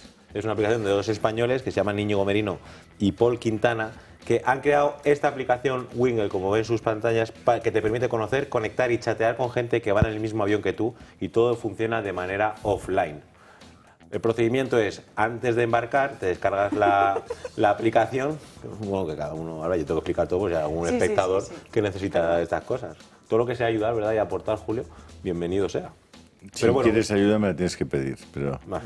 Pues se descarga uno la aplicación antes de embarcar, se crea su perfil y es muy importante esto, apunten en sus casas que tienen que meter el código de referencia del avión en el que va, porque si no la aplicación pues no va a funcionar. Y una vez en el avión, evidentemente no hay conexión, pero tiene que tener activada el Wi-Fi y el Bluetooth, sin conectarse, pero ya estás dentro de la aplicación y ahí te permite... ves qué pasajeros están disponibles, qué asientos, y ahí te permite chatear con ellos. Y una vez que te bajas del avión, ya el chat se elimina. Y ahí ya está en ti hablar con esa persona. Sí. Pero qué barbaridad. Y en sí. Es otra forma de ligar. No, te puedo, y que hable el mismo idioma, porque es que Lisboa, Sao Paulo, se te puede poner de puntilla. O sea, toda la noche con los niños llorando, Le auguro pues poco tú futuro. no veas, necesitas hablar con alguien en portugués, en español, en Lleva lo que unos sea. meses y está funcionando. Pues nada, entonces le Es el auguro- Tinder de los aviones. Y para hacer un viaje largo, pues más ameno. Puedes conocer gente, ¿no? A ver, que lo llevamos todo al terreno del ligar, pero puedes hacer un buen No, es que network. lo has puesto tú en ligar, ¿eh? No, pues Sí, Bueno, la ha sido él. aplicación has de los usado el aviones. verbo Yo ligar doy al po- principio. ha sido No, él. pero pues yo Ha Si sido sido él. la hubieras gente... dicho conocer, sería Sí, distinto. nadie piensa más que en lo que hace. Bueno, pero ha sido sí, él. yo lo veo porque hoy en día la gente está muy sola y necesitada. Pero puedes Y hablar con el piloto. Ligar o conocer. Claro, El con el piloto piloto también. espero que no esté conectado, porque Conocer. si no, ¿dónde va a acabar Hay el dos avión? aplicaciones que a mí me parecen el invento que justifica esto del móvil, que son Too Good To Go y BlaBlaCar, que funcionan divinamente. El Too To Go, Y ¿este qué es? en BlaBlaCar, La primera que has dicho de qué es. Too To Too Go. Good To Go es comida. que los restaurantes, Ah, vale. los centros comerciales, las grandes superficies, Pastelerías, panaderías, a última hora del día o a última hora de la tarde, la comida sobrante que se sabe que se va a tirar, pues la venden a un tercio más barato. Oh, De eso, lo- dámela. de lo que- ¿Cómo se llama pero- esa? Eso es fabuloso. Demasiado bueno para dejarlo ir. Así, Y hay traducido varias- rápidamente. Too good to go. Sí. En algunos casos, Pero son algunos packs sorpresa. restaurantes solo trabajan para eso ya. Y no sabes, tú no sabes lo que te puede tocar. Por ejemplo, voy a poner una panadería, pues compras un pack desde 2,99 hasta 4,99. Entonces no sabes lo que te vas a encontrar. Puedes encontrar barras de pan o pasteles propios hechos Ya. allí. Con lo cual Que, igual lo por tienes cierto, que tirar igual. Hablando de aplicaciones, y aprovecho para salirme un poco de las crónicas, pero ya que estamos. ¿Te acuerdas? Franca se acuerda, porque aquí lo hemos denunciado en muchas ocasiones, toda nuestra odisea con el Cercanías. Que hay una aplicación que no funciona. Ves que no es que no funcione, es que directamente no puedes ni entrar.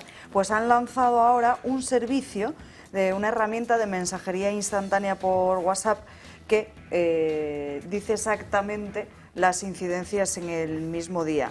Entonces, estaba justo ahora leyendo, porque le he dicho a Francas antes de empezar el programa que iba a buscar cómo se hacía, y es meterse en la zona de comunidades, buscar Cercanías Madrid y ya sale. Luego te lo pongo. En fin, Gaby, Aquí gracias cada uno habla de por... las aplicaciones que le interesan. Claro. No, pero la lista de la comida de las pastelerías a mí me ha sonado bien, Sí, pero Frankie. pasa esto, que es No, que pero está muy bien, yo miré al principio cuando salió, es esto, A dicen un Víctor no le paquete, habléis de comida hasta ahora. un paquete, y creo que hago con un paquete, si en una pastelería me ponen pasteles y lo que quiero cenar, ¿qué puñeta hago con un Pero paquete? para eso Entonces, buscas un selecciona- restaurante. Oye, es Ahora el te lo momento... Y explico. me pero- puede poner postres también. Es el No, en momento, general no. Alba, ya que hablamos de comida, de hablar del restaurante Montes de Galicia, que conocí el otro día, por cierto, fantástico, en la calle Azcona, del Yumbe, que ahí nos tenemos que ver, porque ahí encima puedes fumarte un purito tranquilamente. Del restaurante El Paseo, que es una maravilla en el Paseo de La Habana, del restaurante, bueno, de algunos de nuestros amigos. Casa Rafa en Narváez, que yo me he llevado una vez de ahí, que eso es una maravilla. Casa Rafa es un espectáculo, un espectáculo. Bueno, el Torreón, ¿qué decir del Torreón? Que ahí vas con los niños, tienen unos... En fin, que todos esos sitios es donde... Al Punto también. No Al Punto está en Conde de Orgaz, ¿no? No, está en la Quinta Puñeta. Espera. En fin. Ya. ¿Dónde está el punto? A ver, vamos a decir dónde está el punto. Que lo voy a buscar. No vamos a quedarnos así. Lo voy a buscar. ¿Cómo decimos el año pasado la cena de Navidad? Ahí, que es un sitio maravilloso. El Torreón. En Torreón. En Torreón. Torreón. Extraordinario todo lo que comimos. Restaurante que este año Al repitas. Punto, Sí. avenida de Machu Picchu, 85. Y eso no es Conde de Orgaz. Eso está fenomenal. Yo soy periférico. Hay cientos de miles de personas. Hay que cruzar la... Sí, y lejos no está, estará lejos, depende de si vienes de dónde Burgos, vengas. sí. No, desde claro. aquí, cuarto de hora. Machu Picchu, en el restaurante Al Punto. Se come fantástico, por cierto. Está al lado de donde Lo siento, pero es que traes tú el tema... No, sí, cada uno habla de lo que... Ya ves que es la 1:15 y aquí todavía nos quedan 45 minutos para poder... A los señores de Navarretito, que antes nos ponían jamón y cosas buenas y ese chorizo de venado, y lo echo de menos. Por favor, volved. Tienes toda la razón. Por favor, volved. Yo os echo de menos. A ver si lo conseguimos. Te venía con alegría, con ilusión y ya no.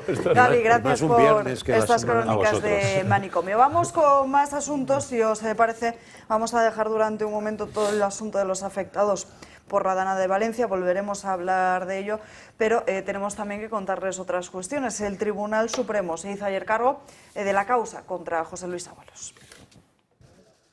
Era lo esperado. El Tribunal Supremo ha decidido abrir causa contra el exministro Ábalos por su papel en la trama Koldo.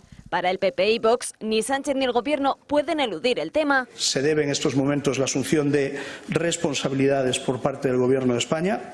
Ábalos era el número 2 de Sánchez y en la trama a Sánchez le llamaban el número 1. Sus ministerios, sus altos cargos están implicados, metidos hasta las cejas en corrupción. Evita la comparecencia pública para no tener que dar explicaciones sobre ello. Y a los 3 presuntos delitos que le atribuía el juez Ismael Moreno en su exposición, pertenencia a organización criminal, tráfico de influencias y cohecho, la sala le imputa uno más, el de malversación de caudales públicos. Así lo deducen los magistrados en un auto de 8 páginas al que ha tenido acceso el Toro Televisión. El alto tribunal ha acordado asumir la investigación de la compra-venta de material sanitario durante la pandemia, que implica al que fuera mano derecha de Sánchez y número 2 de los socialistas, y mantiene el resto de la causa en la Audiencia Nacional a cargo del magistrado Moreno. Y eso siempre y cuando no exista una conexión material inescindible de las personas no aforadas en la causa con Ábalos. Será, no obstante, el juez Leopoldo Puente el que se haga cargo de las pesquisas. Ábalos mantenía su condición de aforado al ser diputado en el Congreso, por lo que solo el Tribunal Supremo podía abrir causa en su contra. El instructor de su causa puede pedirle ahora que declare de manera voluntaria y, en caso de negarse, podría pedir un suplicatorio ante el Congreso que tendría que ser votado en la Cámara Baja. Y hay novedades también en la prensa. De Objective publica esta misma mañana como José Luis Rodríguez Zapatero tuvo relación con ese clan mexicano de la trama Koldo 2 años antes que lo hiciera el propio José Luis Ábalos.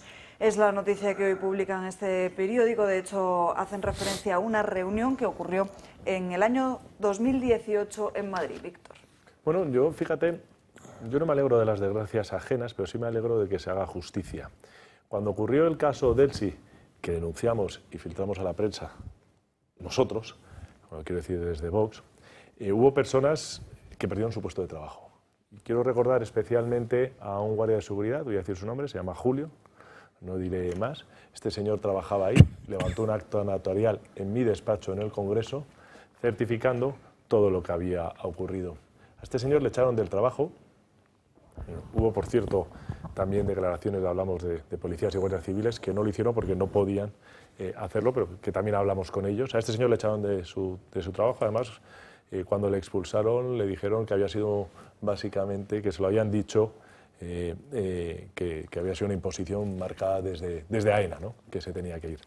Le pusimos un abogado y ahora está trabajando en otro lado. Esta persona, guardia de seguridad absolutamente sencilla, que ve un acto atroz, absolutamente irregular, lo que está ocurriendo, sufrió la arrogancia, el despotismo, si me permitís, del Gobierno de España, y yo me alegro de que los poderosos, entre comillas, pues terminen pagando por las cosas que han hecho mal y que no debían haber ocurrido, porque es algo de justicia. Y le quiero agradecer a los españoles valientes que en su momento pues tuvieron, vamos a decir, la gallardía de denunciar y actuar correctamente, que es lo que nos permitió pues iniciar una serie de procedimientos judiciales, donde, por cierto, hubo todo tipo de irregularidades, entre ellas que nunca pusieron a nuestra disposición las cámaras de lo que había ocurrido ese día. Maite. Ahora mismo las cámaras posibilitan muchas denuncias, los drones también posibilitan contar cuántos concentrados hay en una manifestación, los desastres de un siniestro metro a metro, pormenorizadamente. Todo eso parece que no es susceptible de ser prueba de nada, porque ni siquiera estadísticamente se contempla demasiado.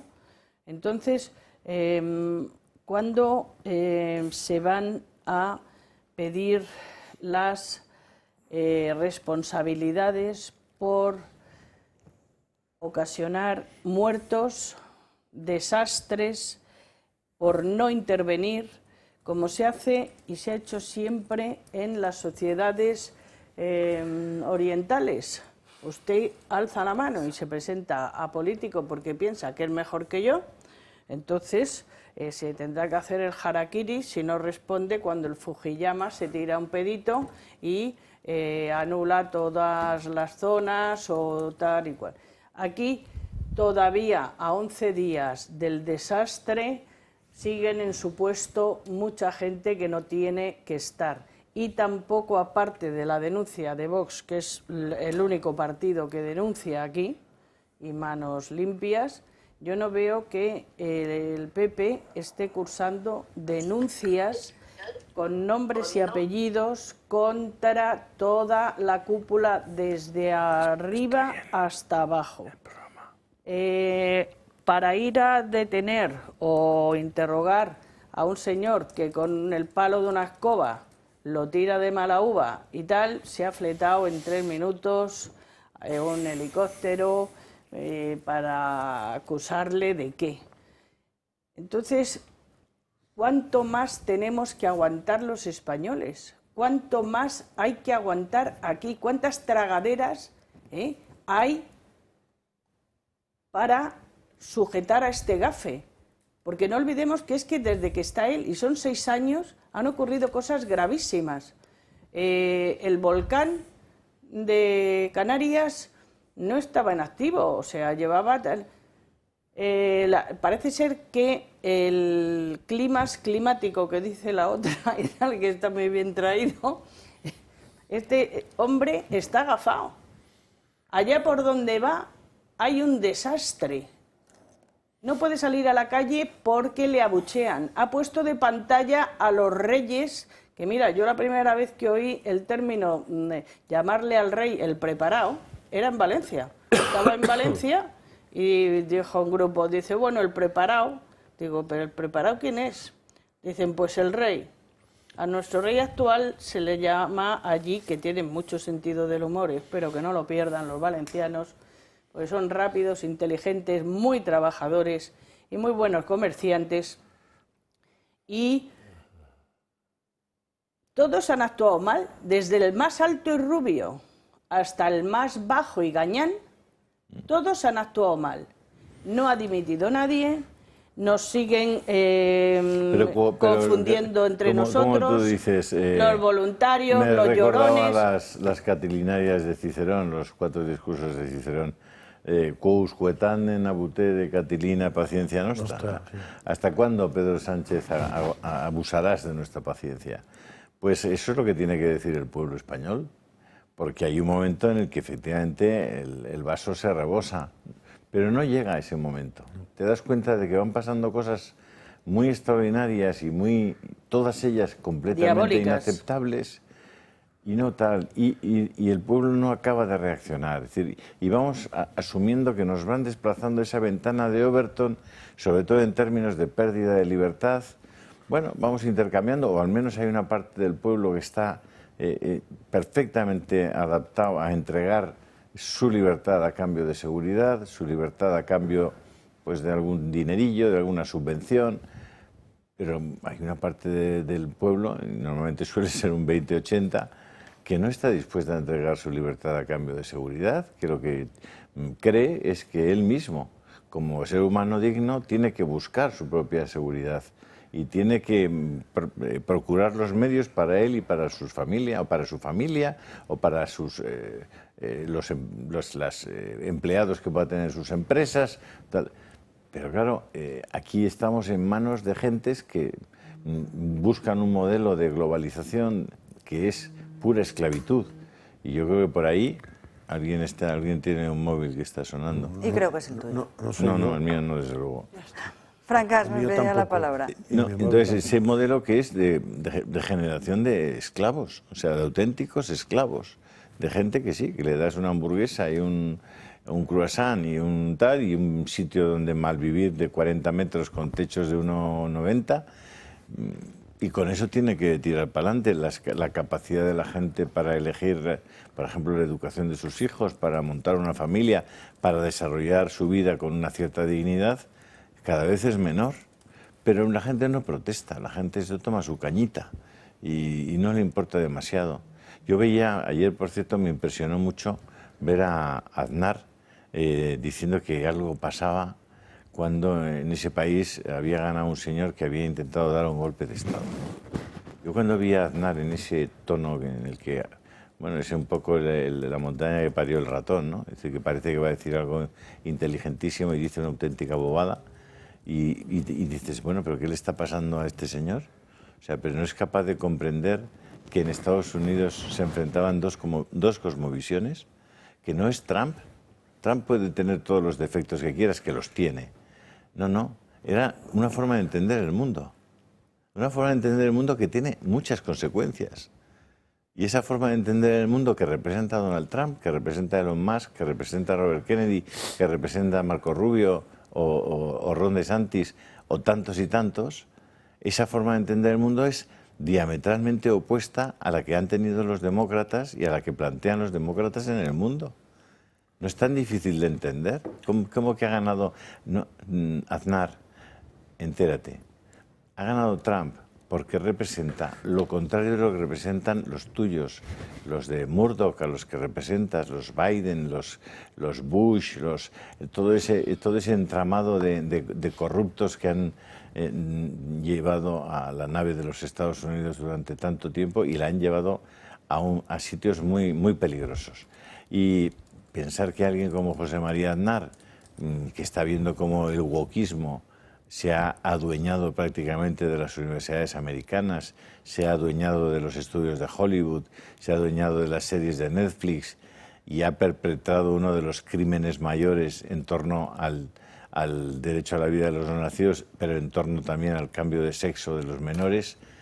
No entiendo cómo José María Aznar es capaz de decir eso. Porque estará a favor de la globalización. A mí, lo mejor de Donald Trump ha sido ponerse en contra de la globalización. Esto de la globalización, los BRICS organizándose, ¿a dónde va el presidente de gobierno cada vez que sale? Va a países que forman parte de los BRICS. En el G7, evidentemente, que es donde a él le gustaría estar y manejar, no se le admite. Y a partir de ahora menos, porque en este momento vamos a asistir en los próximos años a un cambio climático de chaquetas que va a ir desde el anorak al Niki y a la blusa, pasando por la chaquetita de verano. Vamos a seguir debatiendo porque hemos mezclado muchos asuntos en la mesa, hemos hablado de Estados Unidos, de la trama Goldo, en fin, vamos a poner un poco de orden, pero antes última pausa de publicidad. Recta final de programa en este viernes, vamos terminando la semana aquí en Dando Caña, pero abrimos espacio para el Club de Amigos.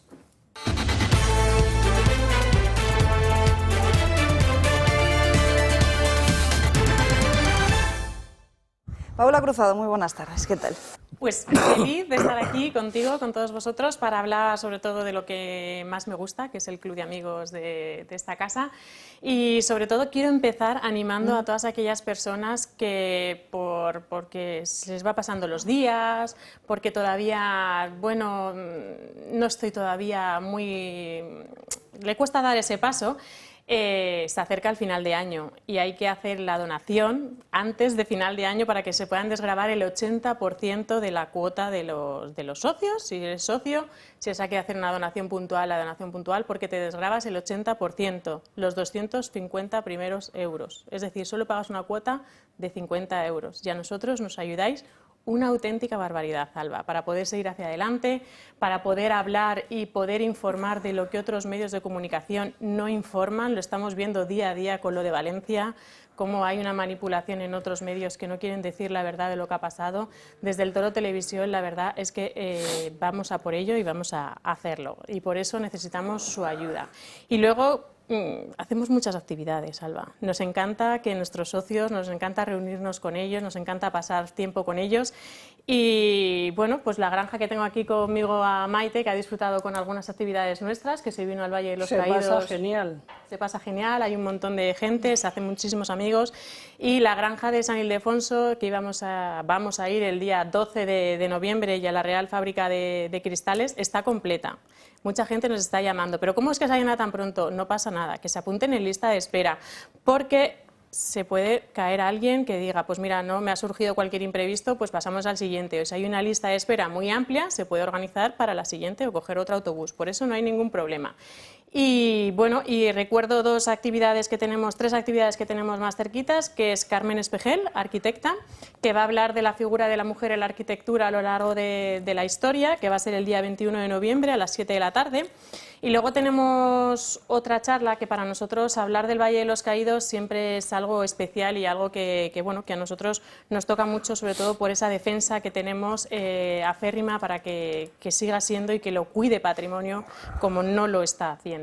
Entonces, en esta ocasión vamos a contar con la presencia de Pablo Linares, que en esta casa lo conoce todo el mundo, toda la gente que nos siga lo conoce, pero en esta ocasión viene acompañado de Luis Felipe Utrera Molina.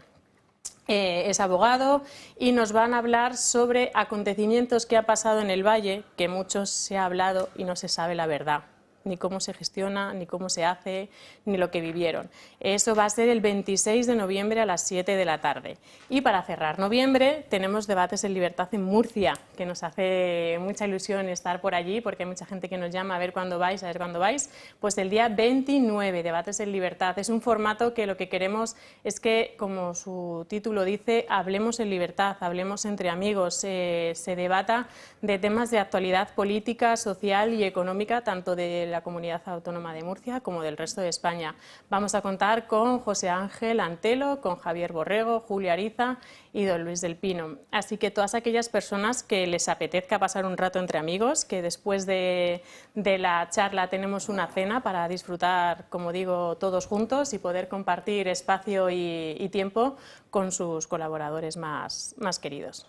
Paula, muchos espectadores te habrán escuchado lo de la desgravación del 80% y dicen, no lo voy a dejar ya para diciembre, voy a hacerlo ya. ¿Cómo se pueden poner en contacto con vosotros? ¿Qué es lo que tienen que hacer? Es muy fácil. Nosotros el teléfono del Club de Amigos es el 91-616-2464 o nos pueden escribir a clubdeamigos@clubdeamigos.org, preguntarnos todas las dudas. Hay mucha gente que acaba de enterar, es socia desde hace un montón de años y se acaba de enterar. O, oye, me voy a hacer socia, pero no llego a todas las cuotas para hacer la totalidad. Se puede hacer lo que quieran. La cuota, nosotros, nos dice mucha gente, pero es que no me doy de alta porque no sé qué cuota tenéis, no voy a poder pagarla, yo no me lo puedo permitir. Que nos llamen, que se informen, que nosotros desde el Club de Amigos a todas las llamadas, granito a granito se hace granero y ayuda al compañero. O sea, ni por mucho, no por poco, que dejen de dar de alta y que no dejen de ayudarnos, porque al final es algo importante, el contar que somos una comunidad, el que cada vez somos más fuertes, que no están solos, porque hay mucha gente que ha dejado de salir entre amigos porque no pueden hablar en libertad. No, es que mi amiga, es que mi amiga defiende al PP y es que no se puede razonar con ella. Bueno, no hay ningún problema. Nosotros aquí en el Club de Amigos hay un grupo de personas maravillosos que compartimos muchos principios y muchos valores y que no se sientan solos. Que el que viene al Club de Amigos y el que viene a las actividades se queda, y si no, que te lo diga Maite. Y repiten, y se pasa genial, y se come mejor todavía, y se hacen un montón de amigos, y te ríes, y puedes hablar lo que tú dices en libertad. Es muy complicado. Puedes expresarte sin problemas, y nos vamos dando cuenta de que hay cada día más personas de acuerdo y más personas que se percatan de que lo que estamos pasando no es normal. No es normal, y hay que atajarlo, y hay que insistir una y otra vez en echar a este pájaro, porque nos lleva a la ruina. Es que ya ha hundido la barca. O sea, es que o se sale con la suya, esto va más allá de la psicopatología. Esto ya es sangrante. Entonces, a peor, mejor para él. A más caos, mejor para él. Se está riendo de nosotros a mandíbula batiente. Y estas cosas que en cualquier sitio las dices con miedo, porque la verdad es que miedo hay que tener, porque yo ya llevo varias inspecciones de Hacienda y algunas pirulas. Porque los ministerios, de hecho, el de Puente, yo no sé a qué se dedica, si no es a otra cosa que fichar periodistas y averiguar datos y hacer señalamiento. Y en esos círculos nosotros también hacemos señalamientos en privado de lo mal que nos caen todos los intelectuales, actores y la que es la clase cultureta española, que no solo dejan mucho que desear, sino que yo no sé cuándo van a espabilar ellos o sus hijos con las que se les viene encima. Y por eso es tan importante el Club de Amigos, Paula. No me quiero... Se desfoga uno ahí. Sí, es fundamental, porque ves que no estás solo, que somos una comunidad muy grande y que esa comunidad tiene que seguir creciendo. Y para eso, que nos llamen al teléfono del Club de Amigos, al 91-616-2464, o que nos escriban un correo a clubdeamigos@clubdeamigos.org. Vamos terminando el año y toca mirar con ilusión también el mes de diciembre. Totalmente. Y la lotería, que tenemos el número ya. Importante, nuestra lotería ha llegado, la pueden adquirir de lunes a jueves de 10 de la mañana a 4 de la tarde, de forma presencial en nuestra sede, y los viernes de 10 a 3. Toda la gente que viva fuera de Madrid, que viva o que no pueda venir a acercarse a nuestra sede en ese horario, que no se preocupe, porque en la web del Club de Amigos se puede hacer la compra online. Se lo guardan en la administración de lotería que tenemos de referencia, o si lo quieren tenerlo físicamente en papel, la propia administración se lo hace llegar. Así que es un número precioso y este año seguro que nos toca. Desde luego, hay algo que les garantizo, y es que si no juegan, desde luego que no toca. No, Paula. hay que jugar para poder ganar. Esto es como todo. Hay que venir al club y hay que venir a las actividades para probarlo y para que repitan una y otra vez, Alba. Desde luego que sí, les que invitamos a nos ellos. Gracias, que Paula. toque en Valencia también. Claro que sí, que es muy importante. Gracias Paula, a ti, nos buen fin de vemos, semana. Próximamente. Vamos con más asuntos. Sandro Meco, con su sección de En Dos Continentes, para contarnos las últimas novedades después de las elecciones en Estados Unidos.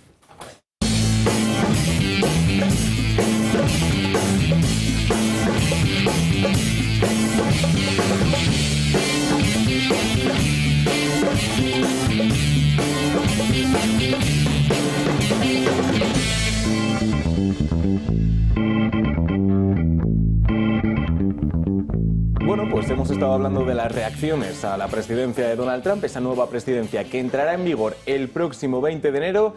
Y nos faltaba una persona que tiene que estar absolutamente desolada, que es Joe Biden, es el actual presidente. Están a punto de ver la imagen de la tristeza, de la desolación, de la derrota, de un Biden que está más feliz que un niño en una tienda de chucherías. Es una barbaridad. A Joe Biden le acaban de quitar un peso de encima brutal, pero es que esa felicidad no solo se ha mostrado en esta cara que estamos viendo, sino también en su discurso. Esto nos contaba el actual presidente de los Estados Unidos. He hablado con el presidente electo Trump para felicitarle por su victoria. Y también he hablado con su equipo para garantizarle un traspaso de poder pacífico. Para muchos es un momento de victoria. Para otros es un momento de derrota. Las campañas son competiciones de dos visiones opuestas. El país escoge una u otra y se acepta la decisión que ha tomado el país. Lo he dicho muchas veces. No puedes amar a tu país solo cuando tú ganas. Y quizá la noticia está en que el discurso de Biden es bastante coherente para ser el propio Joe Biden, pero es que no solo se ha demostrado en las palabras, sino en cómo lo ha dicho. Aquí no se puede apreciar, por supuesto, porque hemos hecho el doblaje para que ustedes lo entiendan. Pero vamos a hacer una comparativa. La comparativa del debate presidencial que le echó de la carrera este mismo año y también cómo habló ayer.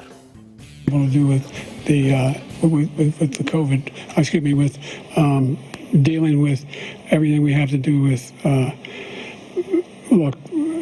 Yeah, it's good to see you all. Particularly good to see my granddaughter sitting in the front row here. Hi, Finn. How are you, honey? For over 200 years, America has carried on the greatest experiment.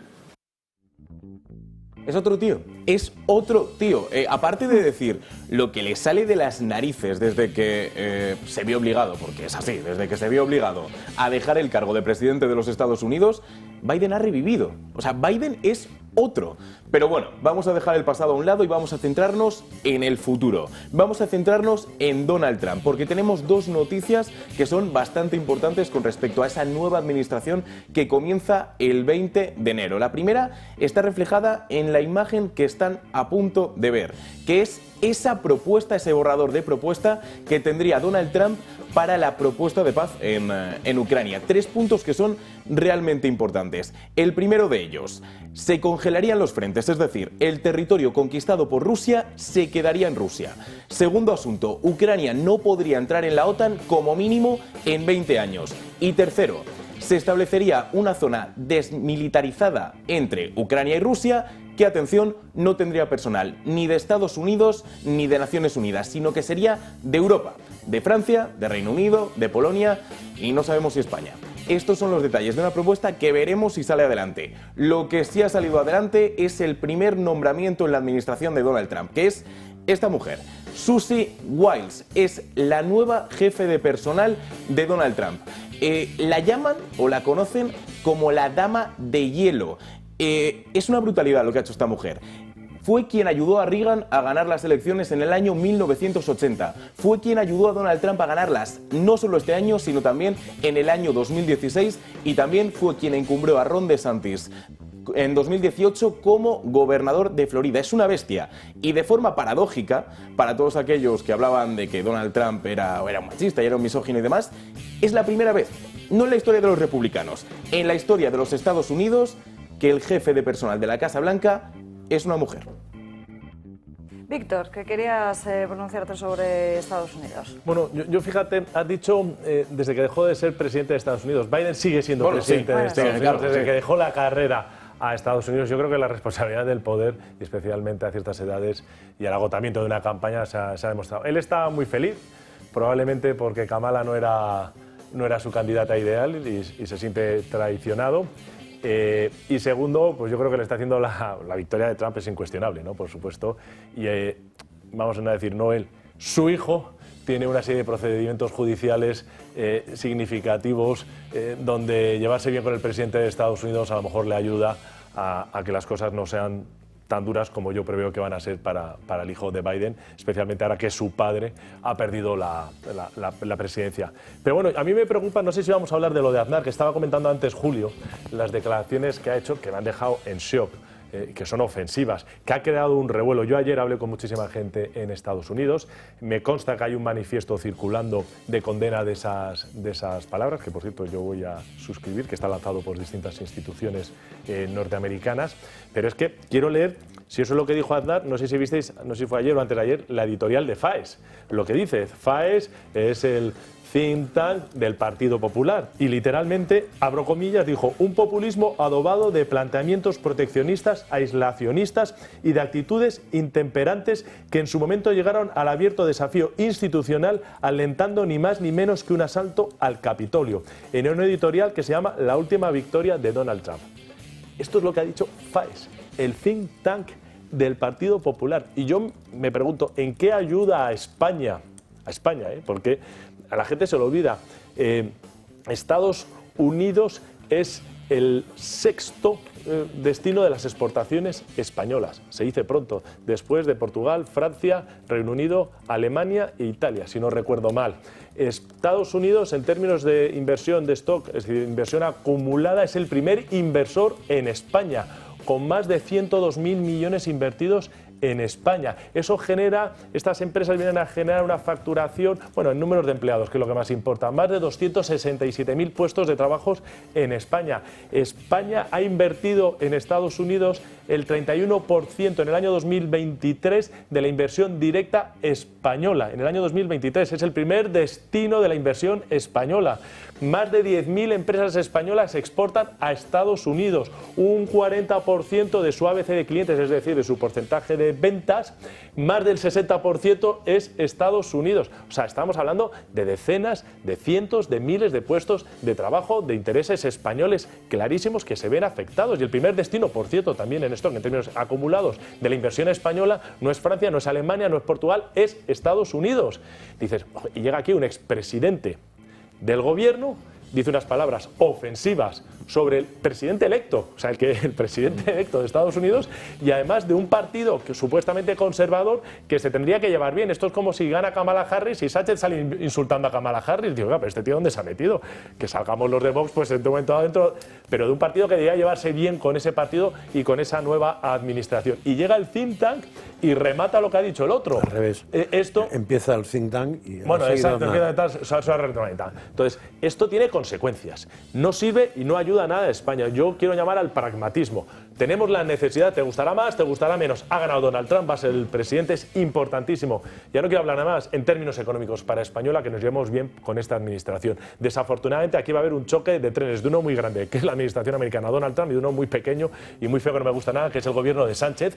Y los que deberían llevarse bien para tender puentes y que los españoles salgamos lo menos perjudicados posibles, van y se ponen a insultar. Yo no lo entiendo. Estoy encantado. Cosa que no ha hecho Sánchez, ¿eh? Lo del PP no tiene nombre, cada vez menos. Y especialmente cuando ha salido Feijóo felicitando a Trump y Cuca Gamarro, que le deseaba la victoria a Kamala Harris públicamente, también ha salido ahora se les diciendo... está viendo la hilacha, que dicen en Argentina, se les está viendo el plumero demasiado. Yo solamente salvo a Ayuso, que me da pena que esté en ese partido, y a la otra, Cayetana, y me da lástima que estas dos señoritas, estén en semejantes filas, porque si el PP aspira o cree, porque acabamos de ver cómo Amazon se lo ha pasado por la piedra Pedro Sánchez, cómo le ha engañado. Eso ha sido hace 9 días, ¿no? Empezó hace 11 y le engañó de mala manera. Entonces, ¿cómo todavía en el PP no saltan chispas y el que se ha quitado las gafas, que se ponga lentillas y se vaya? Porque es fino filipino. Entonces hay dos personajes en España que nos llevan a la ruina y que debieran irse ya. Y que no son ni queridos, ni admirados, ni votados. Son impuestos. Y son Pedro Sánchez y el presidente del PP. Víctor. Yo quiero volver a recuperar sobre la importancia de esto. Ha ganado Donald Trump. No ayuda a nada a los intereses de España, a los españoles, ofender a la nueva administración. Lo que tenemos que hacer todo, desde el gobierno de España a todo lo demás, es ayudar a que se creen puentes en una relación lo mejor posible con un gobierno. 82.000 millones de inversión española, el primer destino de la inversión española acumulada. El 31% de la inversión directa de España en el año 2023. De España, ahí, ya os he dado los números de lo que era al revés, de Estados Unidos aquí. Dice, por favor, recuperemos el sentido común, dejemos de insultar, especialmente de los partidos que deberían tener buenas relaciones con esa administración. Y especialmente con una administración liderada por un hombre que eso de los insultos no lo lleva muy bien y que no olvida que en el momento en el que él reciba esto va a decir, veremos, porque ya lo está viendo. Es que no es cuestión solo de España, está ocurriendo con dirigentes por todo el mundo. Estamos viendo como en Reino Unido, que le habían criticado, de repente el mensaje cambia por no, felicidades, esperábamos seguir contribuyendo. Macron, lo mismo. hasta Maduro esta mañana ha dicho que bueno, que la primera administración no fue muy bien y que las relaciones entre Venezuela y Estados Unidos, mamá, pero que esperamos que en la segunda vaya mejor. Al final es eso, y Trump no olvida estas cosas, entonces es bastante importante medir y saber cómo dirigirse al nuevo presidente. Y nos lo irás contando, por Hombre, supuesto, aquí en la televisión. Gracias, Sandro Meco. Sí. Buen fin de semana. Ha cambiado la chaqueta. Volvemos con el Totalmente. asunto de la Dana, porque esta mañana, a lo largo del programa, hemos conocido que los equipos de búsqueda en el lago de la Albufera de Valencia han encontrado 2 cuerpos sin vida 10 días después de que diera comienzo la tragedia. Son solo algunas de las 78 personas que se encuentran desaparecidas en estos momentos en Valencia debido a la Dana. 78 rostros con una historia detrás que deja sin aliento. Desapariciones en familia, compañeros de trabajo, personas solas. 78 historias de las que vamos a contarles alguna. Estos son José Javier Vicente, de 56 años, y su hija, Susana, de 30. Se encontraban en su casa en el campo a 3 kilómetros de Pedralba. Susana Vidal, mujer y madre de los desaparecidos, tuvo su última conexión con ellos a las 6 de la tarde vía WhatsApp, cuando le dijeron que pasaba mucha agua por delante de la casa. A las 8 ya no obtuvo respuesta de ellos. El dispositivo de búsqueda desplazado en Pedralba ha hallado el cuerpo sin vida de Susana Vicent esta misma mañana, según ha podido confirmar la familia. Se sigue buscando al padre, aún no le han encontrado. Nada se sabe tampoco de la pareja formada por Jorge Garrido y Raquel Pagán, quienes viajaban con su hijo pequeño Nathan en su S. St. John Rodius de color gris entre las localidades de Aldaya y Calicanto. A Emeterio Mora y 2 de sus hijos, Jesús y Javier, los arrastró la riada en Chiva cuando se encontraban en el barranco de la Canaleja, a la altura de la salida 332 de la A3. Ellas son madre e hija, Elvira y Elizabeth, de 64 y 38 años, de Cheste. Iban juntas en un coche, en un Ford Focus, y acudían al trabajo en el hotel La Carreta, en Chiva. Nada se sabe de ellas ni tampoco del vehículo. Este hombre de 65 años es Manuel Sánchez Blanch. Bajó a sacar su coche del garaje en Benetússer. La mujer fina ha podido comprobar por la aplicación del vehículo que estuvo en el interior del Toyota Yaris durante 4 minutos y que aparcó en la calle. Un vecino le vio ayudando a una mujer mayor en la calle, pero el agua embravecida rompió un muro y se los llevó. Nada más se sabe. Y la historia de Francisco también se la contamos. De 64 años y vecino de Montserrat, estaba con sus nietos dentro de su coche en las inmediaciones de un Mercadona cuando les sorprendió la riada. Los nietos consiguieron salir del coche y subirse al capó, pero Francisco, desgraciadamente, no lo consiguió. Historias sin final, tristes, desgarradoras y sin consuelo para estas familias que 10 días después aún buscan a sus seres queridos sin descanso. Según el Tribunal Superior de Justicia de la Comunidad Valenciana, la morgue contiene 207 fallecidos, con 167 ya identificados y 200 autopsias hechas. Se han entregado los restos mortales de 106 personas. Se nos está acabando el tiempo, nos queda un poquito menos de 5 minutos, pero le quiero dar la palabra a Francás porque esta mañana ha podido leer una noticia que no nos da mucho tiempo a comentar, pero que la semana que viene vamos a tratar de analizar en profundidad, que es sobre el Tribunal Constitucional, Francás, porque ha cambiado su doctrina sobre el estado de alarma y estaría avalando los confinamientos. Sí, es que ha pasado desapercibido eso, supongo que se ha hecho adrede, pero no está mal, pero si se acuerda la gente, los confinamientos fueron declarados inconstitucionales por una, como se llame, de Vox. El que protestó eso fue Vox, que nos llevó al Constitucional, y también es verdad que no tuvo ningún efecto milagrosamente, porque lo normal es que tuviera efecto, es decir, que alguien que se ha saltado la Constitución abiertamente le pasara algo más que decirle has hecho mal, chico. Pero en fin, de la misma manera que lo que pasó durante aquella temporada sí que tenía efectos jurídicos, porque si eso estaba mal, los confinamientos en casa estaban mal, etcétera. Con lo cual ahí el Estado podía tener un grave problema, o al menos el gobierno. No pasó nada. Curiosamente, esas cosas pasan aquí en España, no pasa nada.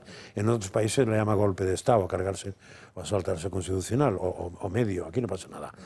Pero lo peor de hoy es que este martes el Constitucional ha emitido una nueva sentencia, y para mí lo súper grave de esto es que el magistrado ponente era Juan Carlos Campo.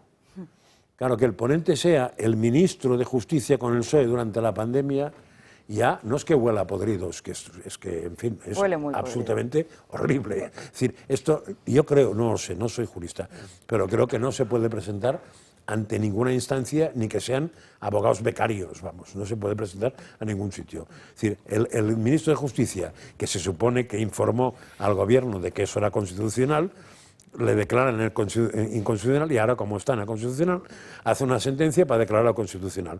Bueno, pues ha revisado la sentencia aquella, que tampoco veo, no me sonaba que hubiera esta normalidad en España de revisar sentencias del Constitucional por el propio Constitucional sin que nadie le pidiera, no sé, es todo, pero en fin, yo creo que eso es otro estacazo o otra espada como en Troya cuando te la clavan aquí de aquí para abajo, ¿eh? Y de estas nos están metiendo una tras otra.